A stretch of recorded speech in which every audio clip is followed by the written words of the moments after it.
Мен саяқмын. Мага азыр жашоо абдан кыйын болуп калды. Азыркы прогрессия мага аябай таасирин берип жатат. Мурун кандай эле, азыр кандай болуп калды дегенди салыштырып берсеңиз. Мурда мен ага дагы, сага дагы бара берчүмүн. Сенде көйгөй жок болчу. Азыр менде проблема. Мурун ушундай эле, мына ушундай балдар. Туш келгенде эле дүкөнгө кирип, жерге бирдеме бергилечи деп сурачумун.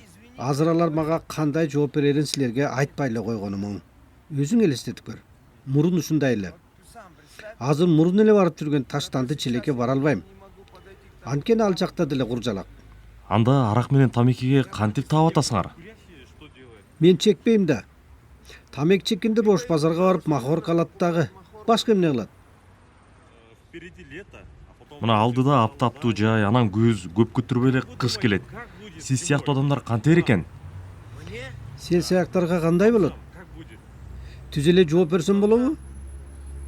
Кандай болмок эле. Шоорубуз кайнайт. Мен болгонум болгондой айтып жатам. Соңку ирет качан тамактандыңыз, эмне жедиңиз?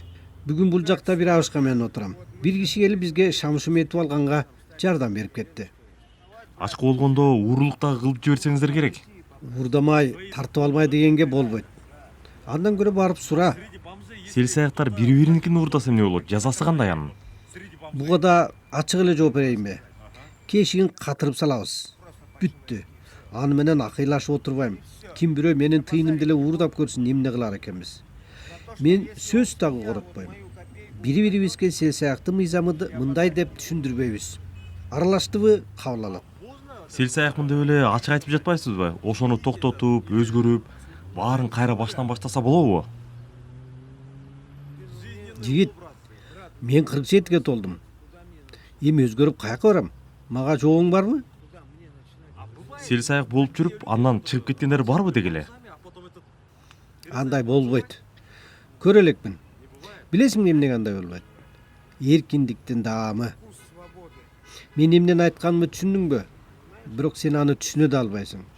Сен үйүң болсо, сен ага байлангансың. Башка дүнүйөңө деле ошондой байлангансың. Сен бир нерсени жоготуудан коркосуң.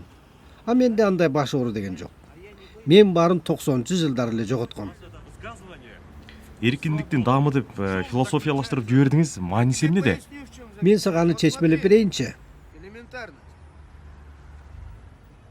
Эң эле жөнөкөй карасаң, мына бул ыплас жерде бул жатат. Көрдүңбү? Ушуну башка бирөө кыла алабы? Мен жөн эле кылып кое алам. Мына сага. Эркиндиктин даамы деген ушул. Мен эмне кааласам ошону кылам. Мына дагы айтам, бул эркиндиктин даамы. Сен ушуну кыла аласыңбы? Ооба, мен дагы кыла алам аны. Кана, байкап көрчү. Сага уят эмеспи?